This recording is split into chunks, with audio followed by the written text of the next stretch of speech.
CZMA classes में आपका स्वागत है। आज हम अपनी प्रायिकता की वीडियो को आगे बढ़ा रहे हैं। तो अभी तक हमने देख लिया है क्वेश्चन नंबर 13 तक। एक्सरसाइज 13.2 में 13 क्वेश्चन कंप्लीट हो चुके हैं। अब 14वां क्वेश्चन है। लिख रहा है कि एक विशेष समस्या को A और B द्वारा स्वतंत्र रूप से हल करने की प्रायिकता क्रमशः 1/2 और 1/3 है।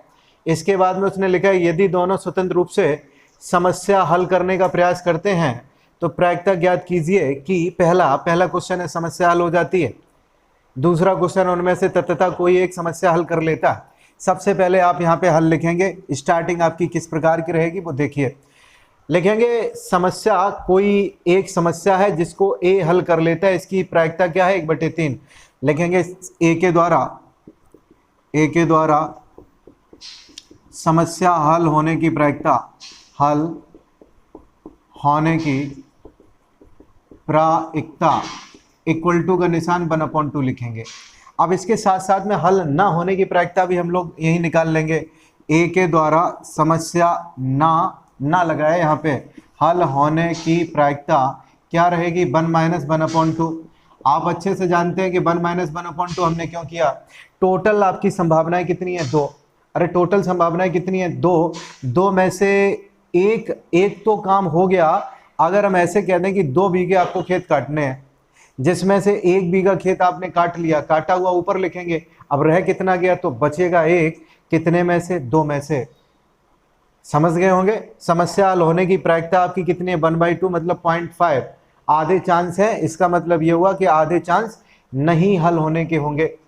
ये दोनों बातें आपको समझनी पड़ेंगी। इसी प्रकार से B के द्वारा समस्या हल होने की प्रायिकता, यहाँ हल होने की प्रायिकता है, ना होने की नहीं है, हल होने की प्रायिकता कितनी लिखी है तो 1/3 है।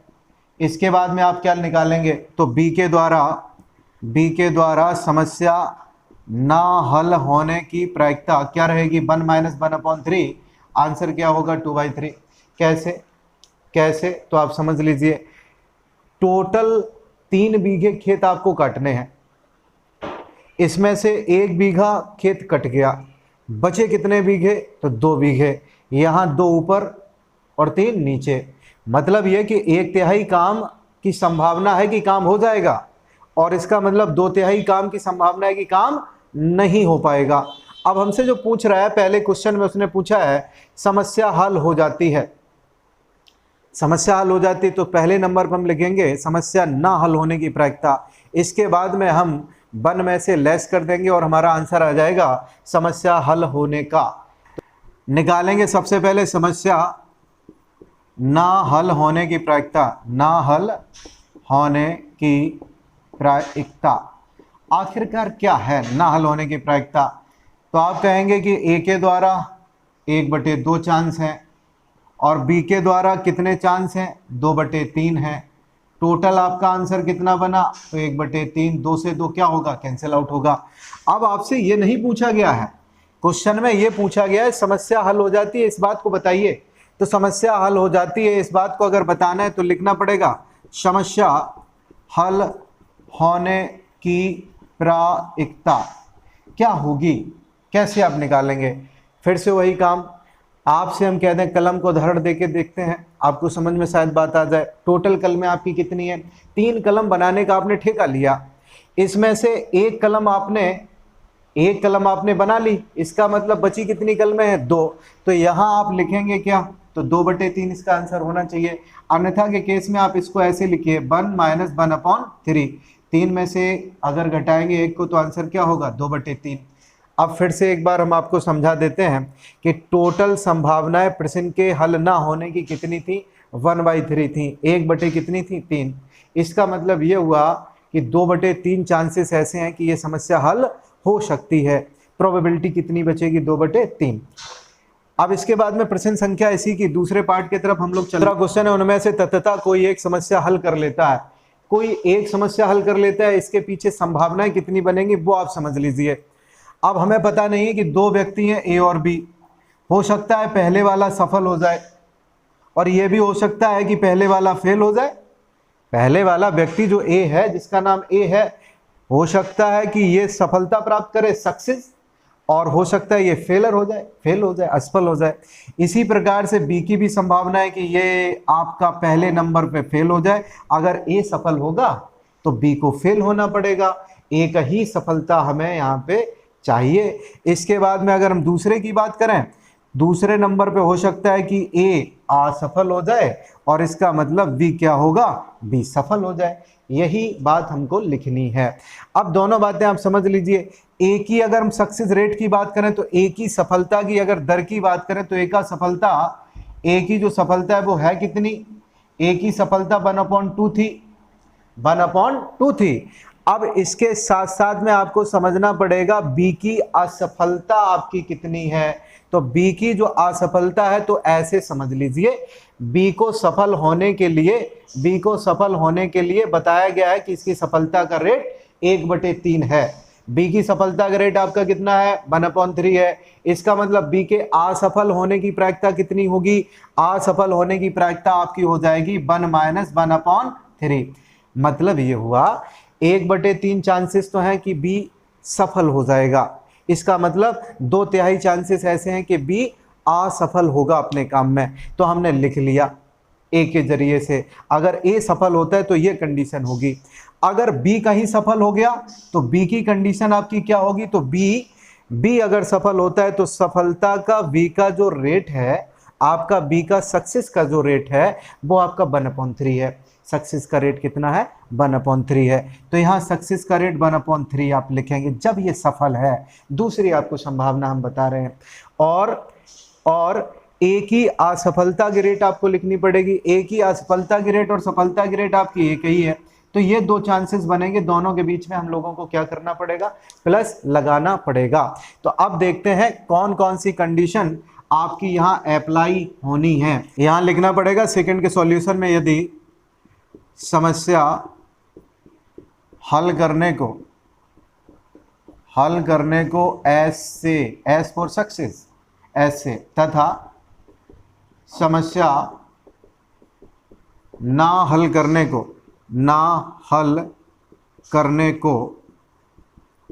एफ फॉर फेलियर, एफ से व्यक्त किया जाए तो तथ्यता कोई एक समस्या हल करने का, तो तथ्यता कोई एक समस्या हल करने का ढंग, जो ढंग होगा वो क्या रहेगा, तो ढंग आपको हम बता देते हैं। हो सकता है कि पहला व्यक्ति सफल हो जाए, दूसरा व्यक्ति फेल हो जाए। पहली कंडीशन, पहला सफल दूसरा असफल। पहला सफल होगा तो दूसरे वाले को फेल होना पड़ेगा। अगर दूसरा फेल है इसका मतलब पहले वाले को सफल होना पड़ेगा। लिखने का ढंग होगा SF + F और S, मतलब पहला सक्सेस दूसरा फेल। अगर दूसरा अगर फेल है तो पहला आपका क्या होगा, सक्सेस होगा। कुल मिला के SF + FS इसके लिखने का ढंग होगा, तरीका होगा। अब आपको सबसे महत्वपूर्ण बात फिर से समझनी है। अब यहाँ व्यक्ति आपके कितने, A और B, दो व्यक्ति हैं। मान लेते हैं कि पहला व्यक्ति जो A है वो सक्सेस प्राप्त करता है। अगर ये सफल होगा तो B को होना पड़ेगा क्या होना पड़ेगा, असफल होना पड़ेगा।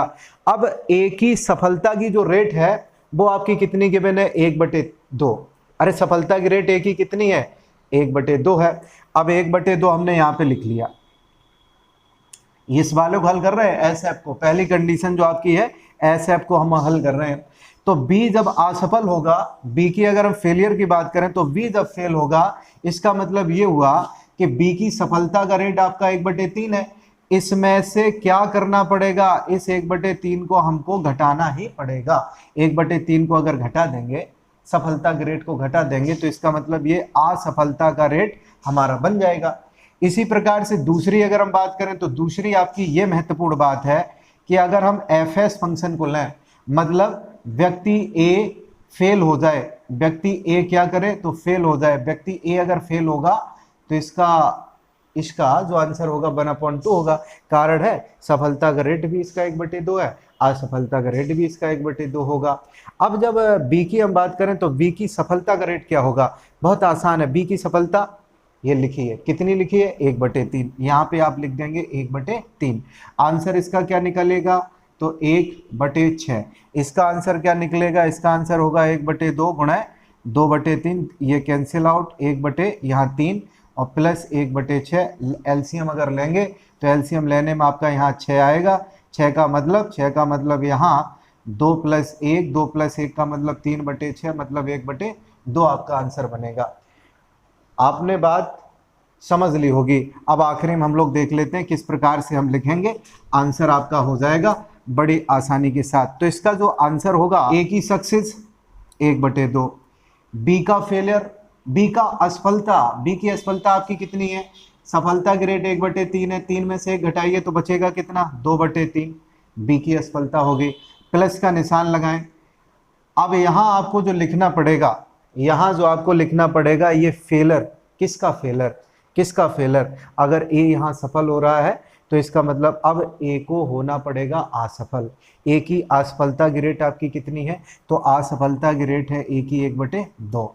अब यहाँ अगर हम देखें सफलता की रेट, वो भी किसकी देखनी पड़ेगी, बी की देखनी पड़ेगी। कोई एक ना, किसी एक को पास होना है, तो इसके 2 से 2 कट गया, 1/3, यहाँ 1/6। जब आप हल करेंगे तो आपका आंसर 1/2 बनेगा। क्वेश्चन नंबर 15 लिखा है, ताश के 52 पत्तों की एक सुमिश्रित गड्डी से एक पत्ता अचानक निकाला जाता है। सुमिश्रित का मतलब होता है अच्छी तरीके से उसको क्या किया गया है, फेंटा गया है, मतलब कई बार उसको आगे पीछे किया गया। आप समझदार हैं। इसके बाद लिख रहा है कि निम्नलिखित में से किन दशाओं में घटनाएं ई और एफ स्वतंत्र हैं।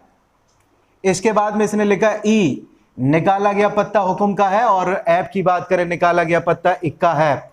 तो सबसे पहले आप अच्छे से जानते हैं, उसने ये लिखा है निकाला गया पत्ता हुक्म का है, और हमने आपको बताया था पत्तों में 4 कंडीशन होती हैं, 4 वैरायटी होती हैं, हुक्म, चिड़ी, ईंट और पान। प्रत्येक की अगर पत्तों की बात करें तो प्रत्येक पत्तों की अगर बात कर लें, प्रत्येक पत्तों की अगर बात करें इनकी संख्या कितनी होती है, तो प्रत्येक प्रकार के पत्तों की संख्या कितनी होती है, 13। अब 13 होती हैं, 4 वैरायटी है, टोटल आपका कितना हो गया, 52। अब आपको समझना पड़ेगा, यहाँ आपको लिखना आपको ये पड़ेगा कि आखिरकार पत्ता अगर हुक्म का निकाला गया तो ये हमें निश्चित नहीं है कि वो कौन है। 2 हो सकता है, 3 हो सकता है, 4, 5, 6, 7, 8, 9, दहला। इसके बाद में ये सब आप जानते हैं, इनके नाम जानते हैं। इसके बाद में गुलाम होता है, गुलाम के बाद में क्या होता है, बेगम होती है, बेगम के बाद में बादशाह, बादशाह के बाद में कौन आएगा, इक्का आएगा। ये सब बातें होती हैं। जोकर यहाँ पे इंक्लूड नहीं किया जाता है, जोकर को छोड़ दीजिए, जोकर यहाँ इंक्लूड नहीं होता है। 2, 3, 4 से लेके कहाँ तक, इक्का तक। तो कुल मिला के आपकी जो कंडीशंस बनी वो 13 बनी। निकाला गया पत्ता हुक्म का है। अब हम नहीं जानते कि वो 2 है, 3 है, 4 है, 5 है, पता नहीं कौन है। लेकिन एक बात तो हम अच्छे से जानते हैं कि पत्ता अगर हुक्म का निकाला गया तो आपकी कंडीशन कितनी होंगी, 13। हुक्म के यहां लिखेंगे, हुक्म के पत्तों की संख्या बराबर कितना, 13। इसके बाद में अगर हम लिखें तो टोटल आपका समष्टि क्या हो गया, टोटल तो आपका 52 है। गड्डी में, ताश की गड्डी में कुल पत्तों की संख्या बराबर कितनी होती है, 52, यानी कि 52 होती है। अब जब एक पत्ता आपका निकाला गया, एक पत्ता अगर निकाला जाएगा 13 में से, तो आपका जो कंडीशन बनेगा, जो प्रोबेबिलिटी बनेगा, वो होगा क्या। तो ई घटना के लिए यहाँ आपको लिखना पड़ेगा ई निकाला गया पत्ता हुक्म का है। इसमें लिखेंगे आप पी, क्या लिखेंगे आप, पी कितनी कंडीशन हो सकती हैं, 13। कितने में से, 52 में से। आंसर आपका कितना आया, 1/4। एफ की अगर बात करें तो एफ क्या है, निकाला गया पत्ता इक्का है। तो यहाँ आप लिखेंगे एफ निकाला गया पत्ता इक्का है।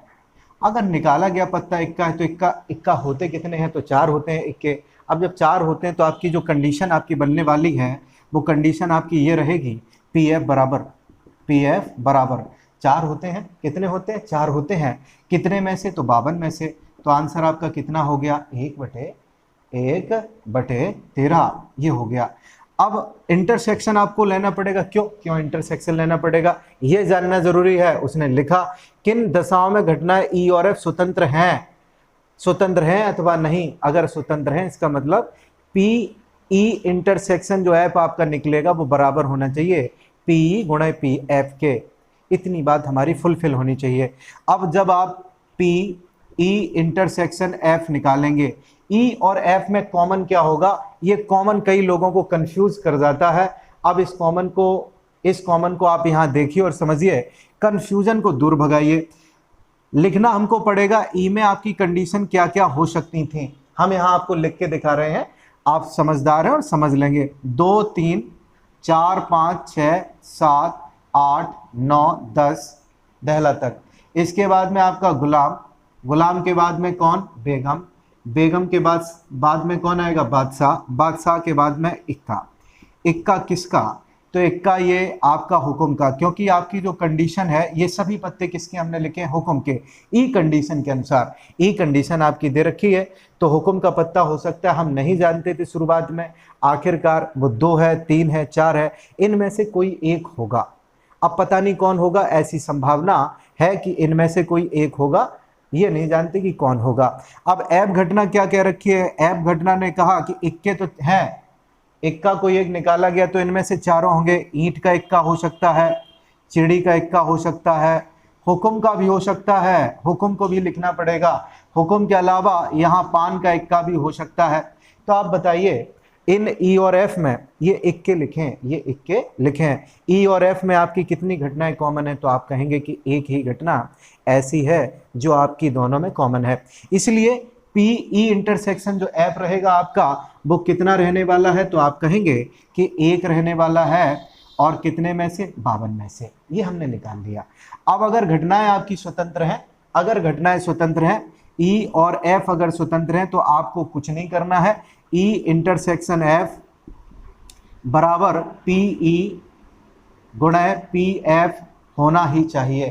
तो पी ई इंटरसेक्शन एफ का जो वैल्यू है वो आपका कितना है, 1/52 है, 1/52 हमने लिख दिया। अब पी की अगर बात करें तो पी आपका कितना निकला था, तो 13/52 निकला था, अर्थात 1/4 निकला था, 1/4 यहाँ लिख देंगे।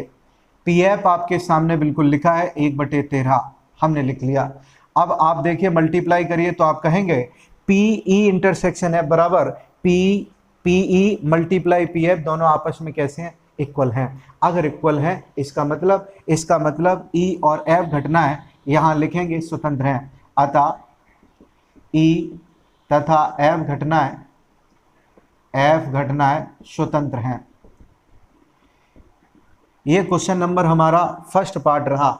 अगली कंडीशन, इसमें 3 पार्ट हैं, पहला लग गया है, दूसरा तीसरा भी देखेंगे।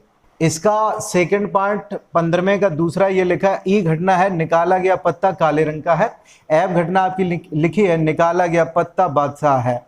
सवाल ये उठता है काले रंग के पत्ते पूरे गड्ढे में कितने होते हैं, तो आप कहेंगे पूरे गड्ढे के अंदर काले रंग के पत्ते 26 होते हैं, 13 चिड़ी के और 13 हुक्म के, यानी कि टोटल आपका कितना हो गया, 26 हो गया। तो यहाँ आपको समष्टि लिखनी पड़ेगी, फिर से वही लिखेंगे, ताश की गड्डी में कुल पत्तों की संख्या बराबर 52। आप यहाँ पे कुल शब्द लगा दें, कुल पत्तों की संख्या। अब इसके बाद में काले रंग के पत्तों की संख्या क्या होती है, तो 13 + 13 बराबर 26। 13 और 13 के ऐड करेंगे 26 आएगा। ये चिड़ी है और ये हुक्म है, आप सब जानते हैं, 13 और 13 26 हो गया। इसके बाद में ई घटना लिखिए। ई घटना आपकी क्या है, निकाला गया पत्ता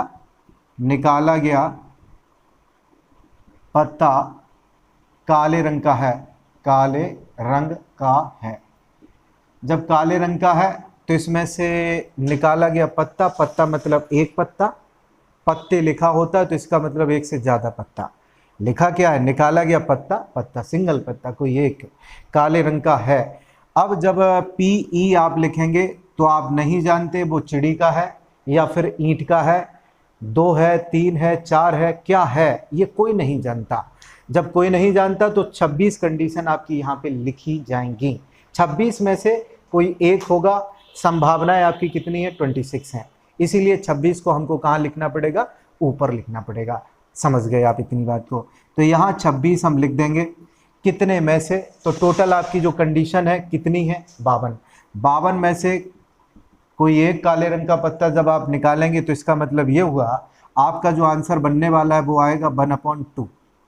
ये हमारा ई घटना रहा।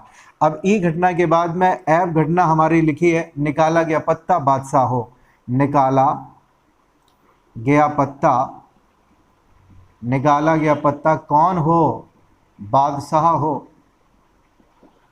बादशाह अगर है निकाला गया पत्ता तो आप जानते हैं, अच्छे से आप जानते हैं, भली भांति जानते हैं। क्या जानते हैं आप कि बादशाह की संख्या आपकी 4 होती है, पूरे गड्डी में 4 बादशाह की संख्या होती है। कौन कौन सी होती हैं, तो एक तो पान का बादशाह होगा, पान, पान का, इसके अलावा ईंट, ईंट के बाद में चिड़ी, चिड़ी के बाद में कौन, हुक्म। हुक्म और चिड़ी दोनों काले हैं, यानी काले काले रंग को प्रदर्शित करते हैं। इसके बाद में पान और ईंट की अगर बात करें, ये दोनों लाल रंग के पत्ते होते हैं। कैसे होते हैं, लाल रंग के होते हैं।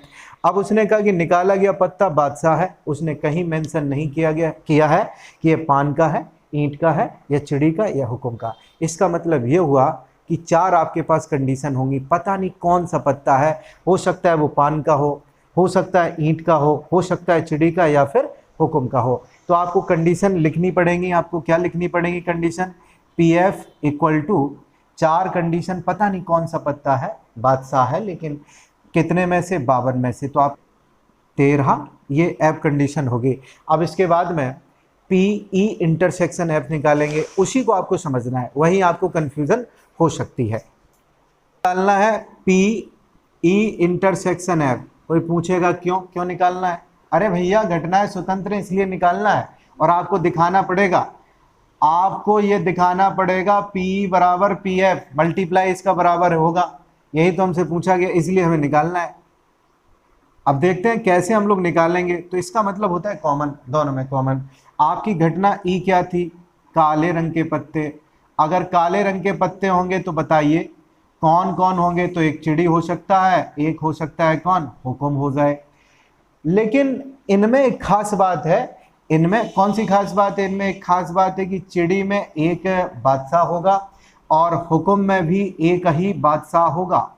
बादशाहों की संख्या दोनों में एक एक ही होगी। कितनी होगी, बादशाहों की संख्या दोनों में एक एक ही होगी। जब एक एक बादशाह होगा, एक एक बादशाह होगा, हो सकता है वो चिड़ी का हो, यहाँ चिड़ी का, यहाँ कौन, हुक्म का। अब इंटरसेक्शन जब आप निकालेंगे ऐप के साथ में, घटना नंबर ऐप के साथ में, ऐप घटना आपकी क्या कहती है कि बादशाह है। अब बादशाह कौन सा है ये कोई नहीं जानता, हो सकता है चिड़ी का हो, यहाँ पे हुक्म का भी हो सकता है। हुक्म के अलावा आपका क्या हो सकता है, पान, पान के अलावा क्या हो सकता है, ईंट। चिड़ी और हुक्म, चिड़ी और हुक्म के जो बादशाह हैं वो ऐप घटना में भी सम्मिलित हैं, और इसके साथ साथ में चिड़ी और हुक्म के जो बादशाह हैं वो ई घटना में भी सम्मिलित हैं। जब इन दोनों में सम्मिलित हैं, इसका मतलब आपकी कंडीशन कितनी बनी, तो आपकी 2 कंडीशंस बनेंगी इंटरसेक्शन में। अब इंटरसेक्शन जब आप लेंगे तो आपकी कंडीशन जो कॉमन है, वो कॉमन आपकी कंडीशन कितनी रही, 2 रही। कितने में से, तो आपका आंसर होगा 52 में से, 52 में से। जब 52 में से इतनी कंडीशन बनी तो आपका आंसर क्या रहेगा, 1/26 रहेगा। अब घटनाएं स्वतंत्र हैं, ई और एफ। इस बात को बताने के लिए, इस बात को कन्वे करने के लिए आपको लिखना पड़ेगा PE intersection F equal to PE multiply PF। जब आप इसको मल्टीप्लाई करेंगे तो E इंटरसेक्शन F का आपका मान कितना है, तो 1/26 है। और P की अगर हम बात करें तो P आपने कितना निकाला था, P का मतलब क्या था, निकाला गया पत्ता काले रंग का है, तो 26/52 आपने लिखा होगा। 26/52 का मतलब आप अच्छे से जानते हैं, 1 बटे क्या होगा, 2। और PF का जो मान है वो आपका कितना है, 1/13 है। तो आप जब मल्टीप्लाई इन सबको करेंगे, जब आप मल्टीप्लाई करेंगे तो दोनों बातें कैसी हो गई, इक्वल। तो यहाँ लिखेंगे क्या, जब इक्वल हो गई, इंटरसेक्शन आपका इक्वल हो गया P गुणे PF के, तो लिखेंगे अतः E तथा F घटना है, E तथा F घटना है स्वतंत्र है। ये पार्ट नंबर हमारा दूसरा हो गया। अब थर्ड पार्ट को लिख लेते हैं।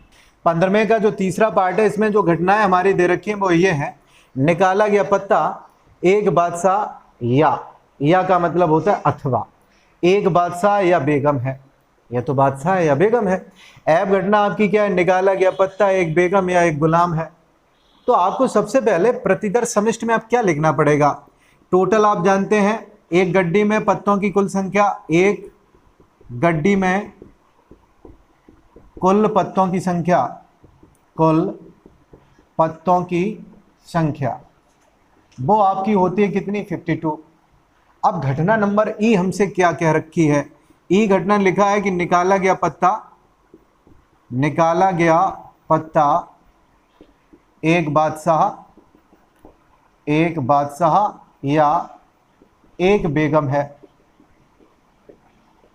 अगर आपको जानकारी नहीं है कि कितने बादशाह होते हैं गड्डी में, तो आप जानते हैं 4 होते हैं, हम बता देते हैं आपको, 4 बादशाह होंगे और 4 ही बेगम होंगी। टोटल आपका संभावना कितना बना, 8 बना। तो बादशाह आपके होते हैं कितने, 4। बेगम आपकी होती हैं कितनी, 4। या लगा है, इसका मतलब या तो बादशाह होगा या फिर बेगम होगा, लेकिन संभावनाएं आपकी कितनी बनेंगी, 8 बनेंगी। ये हम नहीं जानते वो किसका बादशाह होगा और किसका बेगम होगा। किसका बादशाह का मतलब चिड़ी का हो सकता है, पान का, ईंट का, हुक्म का, किसी का भी हो सकता है। ऐसे ही बेगम में भी होगा, पता नहीं वो कौन सी बेगम है, चिड़ी की है, ईंट की है, हुक्म की है या पान की है। संभावनाएं आपकी टोटल कितनी है, 8 हैं। अब 8 संभावनाएं, तो आपको लिखना पड़ेगा PE बराबर 8 बटे कितना, अपॉन में क्या होगा, 52। जब आप काटेंगे तो आपका जवाब जो होगा वो आएगा 2 बटे कितना, 13। यही तो आएगा, 4 दूना 8 हो गया, 4 से जब आप काटेंगे 2 बटे 13। इसके बाद में जो आपकी ऐब घटना लिखी है, तो ऐब घटना आपकी लिखे, निकाला गया पत्ता एक बेगम या एक गुलाम हो। अब एक बेगम एक गुलाम है, इसका मतलब गुलामों की संख्या 4, बेगमों की संख्या 4। जब 4 संख्या है तो इसका मतलब ये हो गया PF बराबर, अब भी आपकी कंडीशन 8 बनेगी, 8 बटे क्या होगा, 52 होगा। आंसर आपका फिर से 2 बटे ही 13 आएगा, 2 बटे 13 ही आएगा।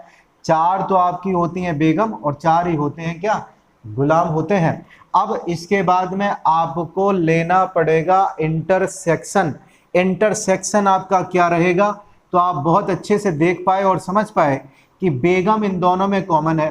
बेगम इन दोनों में क्या है, कॉमन है। अगर बेगम कॉमन है, इसका मतलब आपकी जो इंटरसेक्शन में कॉमन वाली जो बात रहेगी वो कुछ ऐसी लिखी जाएगी। 4 बातें आपकी कॉमन होंगी, कितने में से, 52 में से। आप समझ गए होंगे कि बेगम दोनों में कॉमन है। अब बेगम आपकी होती कितनी है पूरी गड्डी में, 4 होती हैं। 4 में से किसकी वो बेगम है, ईंट की है, पान की है, चिड़ी की है, हुक्म की, ये कोई नहीं जानता।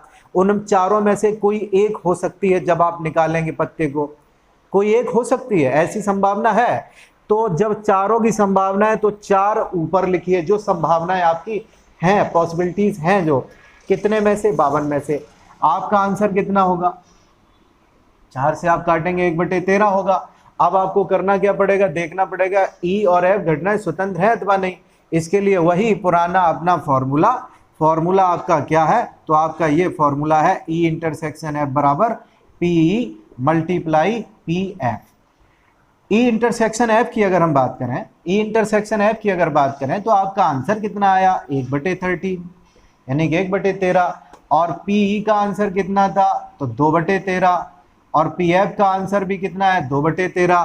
तो आप अब अच्छे से देख पा रहे होंगे कि ये कभी भी किसी भी तरीके से इक्वल नहीं है। यहाँ पे आप लगाएंगे डज नॉट इक्वल टू, आपको लिखना पड़ेगा E intersection F does not equal to, मतलब बराबर नहीं है किसके, ई और एफ के। जब ई और एफ के इक्वल नहीं है, इसका मतलब ई तथा एफ जो घटनाएं हैं, ई तथा एफ घटनाएं स्वतंत्र नहीं है, स्वतंत्र नहीं है। जब नहीं है स्वतंत्र तो नहीं है स्वतंत्र, आंसर हो गया। 16वां क्वेश्चन लिखा है, एक छात्रावास में 60% विद्यार्थी हिंदी का, 40% अंग्रेजी का और 20% दोनों अखबार पढ़ते हैं। एक छात्रा को यादृच्छा चुना जाता है अचानक, और इसमें 3 घटनाएं, पहली एक घटना को हमने लिखा है, प्रायिकता ज्ञात कीजिए। वह ना तो हिंदी और ना ही अंग्रेजी का अखबार पढ़ती है। अब इसकी कंडीशन आपने देखी है, ना ही हिंदी और ना ही अंग्रेजी, इसकी कंडीशन आपको पता है, इसकी कंडीशन क्या होती है, तो 1 माइनस पी, आप जो भी घटनाएं लेंगे, हिंदी को आप लिखेंगे H और अंग्रेजी को अगर आप लिखेंगे क्या, E फॉर इंग्लिश, तो आंसर आपका ये होना चाहिए। यहाँ फॉर्मूला लगाएंगे H का, E का, इंटरसेक्शन का, तो एक एक करके आपको बता देते हैं कि कौन कौन सी बातें हमारी होने वाली हैं। तो पहले नंबर पे लिखेंगे अखबार, हिंदी का अखबार, हिंदी का अखबार पढ़ने वालों को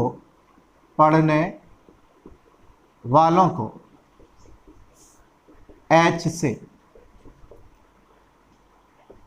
अंग्रेजी का अखबार पढ़ने वालों को, अंग्रेजी का अखबार पढ़ने वालों को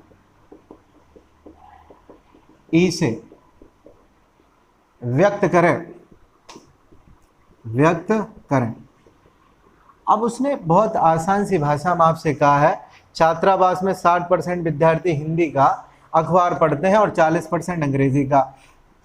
तो आपने H से किसको व्यक्त किया है, H से हिंदी वाले को, और अंग्रेजी का जो अखबार पढ़ते हैं उनको व्यक्त करने के लिए आपने ई सिंबल का प्रयोग किया है। तो प्रोबेबिलिटी ऑफ H क्या रहेगी, 60, परसेंटेज का मतलब होता है अपॉन 100, अपॉन क्या 100, इसका मतलब ये 0 से 0 कैंसिल, 2 का आप भाग देंगे तो यहाँ 3 और यहाँ पे आपका 5 बचेगा। इसी प्रकार से P of E, probability of E, English का अखबार पढ़ने वालों की जो आपकी संभावना है वो आपकी कितनी है, 40% है, परसेंटेज का मतलब होता है 1/100। कैंसिलेशन कर दीजिए तो आपका आंसर होगा 2/5 होगा। इंटरसेक्शन क्या होता है, तो इंटरसेक्शन का मतलब दोनों काम जो करे वो इंटरसेक्शन आपका कहलाएगा। तो H इंटरसेक्शन आपको यहाँ लिखना पड़ेगा E। दोनों अखबार पढ़ने में महारथी कौन है, 20% है, 20/100 मतलब 1/ क्या हो गया 5।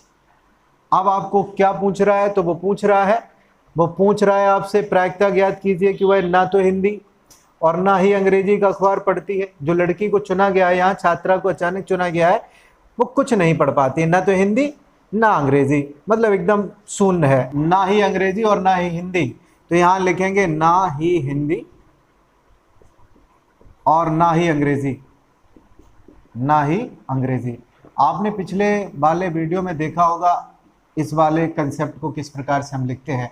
तो लिखा जाता है 1 माइनस पी, जो भी आपकी घटना है हिंदी और अंग्रेजी है तो H हिंदी, और यहाँ यूनियन लगाइए, यूनियन लगा के आपको ई लिखना पड़ेगा। अब इसका जो आंसर रहेगा वो क्या रहेगा, तो आप अच्छे से जानते हैं, PH लिखेंगे, इसके बाद में PE लिखेंगे, माइनस का निशान P, H इंटरसेक्शन E आपको लिखना पड़ेगा। अब एक एक करके वैल्यूज को रख दीजिए। तो 1 माइनस PH का जो मान है वो 3/5 है, यहाँ लिखेंगे 3/5। अब 3/5 के बाद में PE का जो मान है वो 2/5 है। माइनस का चिन्ह हम अंदर कराते हुए चल रहे हैं, माइनस और माइनस या प्लस हो जाएगा। इंटरसेक्शन का मान जो आपका है वो 1/5 है, 1/5। एलसीएम आपका 5 होगा, तो 5 -3 -2 +1 बटे में आप 5 लिख लीजिए, 5 और 1 6, 6 में से आपका 5 गया तो वैल्यू कितनी बचेगी, 1 बचेगी। तो आंसर होगा आपका 1/5। बी पार्ट में लिखा है यदि वह हिंदी का अखबार पढ़ती है तो उसके अंग्रेजी का अखबार भी पढ़ने वाली होने की प्रायिकता बतानी है। अंग्रेजी का अखबार पढ़ने वाली होने की प्रायिकता अगर आपको ज्ञात करनी है तो आपको ऐसे लिखना पड़ेगा। अंग्रेजी का आप ज्ञात करना चाहते हैं तो ई ऊपर करिए, ई ऊपर करिए, इसके बाद में एच को आपको लिखना पड़ेगा कहाँ, नीचे। पूछा क्या गया है, उसके अंग्रेजी का अखबार भी पढ़ने वाली होने की प्रायिकता, अंग्रेजी का अखबार पढ़ने वाली होने की प्रायिकता होगी क्या, तो P E intersection H upon में आपको लिखना पड़ेगा पी एच, लिख दिया। अब ई इंटरसेक्शन एच का जो मान है वो आपका मान कितना है, तो आप यहीं से डायरेक्ट समझ सकते हैं 20 बटे आपका 100 था, मतलब 1/5 निकलेगा। पीएच का क्या मान होगा, तो पीएच आपका हिंदी का कितना है, तो हिंदी आपका है 60%। 60% को आप जब लिखेंगे तो आपका कितना, आप डायरेक्ट लिख दीजिए 60/100, कैलकुलेशन कर लीजिए। 0 से 0 कट गया, 5 दूना 10, 2 से 6 काटोगे तो 2 3 6, 1 बटे कितना आएगा, तो 3 आएगा। ये हमारा आंसर रहेगा बी ऑप्शन का। क्वेश्चन जो सी हमारा है, इसमें जो सी पार्ट है वो लिख रहा है यदि वह अंग्रेजी का अखबार पढ़ती है तो उसके हिंदी का अखबार भी पढ़ने वाली होने की प्रायिकता, क्या पूछ रहा है, हिंदी का अखबार भी पढ़ने वाली होने की प्रायिकता। तो हिंदी का अखबार की अगर बात कर रहा है तो एच ऊपर लिखे और ई आप नीचे लिखे। इसको आप बड़े आराम से अच्छे से जानते हैं क्या होता है formula, H intersection E upon क्या होगा, जो नीचे लिखा है पी, इसका मान तो आपको पता है, अभी हमने लिखा था 1/5। इंग्लिश का क्या है, तो इंग्लिश का आपका 40% है, तो 40 बटे क्या होगा, 100 होगा। 0 से 0, 5 दूना 10, 2 से आप काटेंगे इसको तो आंसर होगा आपका 1/2। आप इस तरीके से वहाँ मत काटिए, एग्जाम हॉल में इस तरीके से आप मत काटिए, बस आप सॉल्व कर लीजिए रफ में, उसके बाद में डायरेक्ट आंसर लिख दीजिए। ये आपका क्वेश्चन नंबर 16वां हुआ कंप्लीट। इस तरीके से प्रश्नावली जो 13.2 है वो समाप्त होती है। 13.3 को हम कंटिन्यू करेंगे।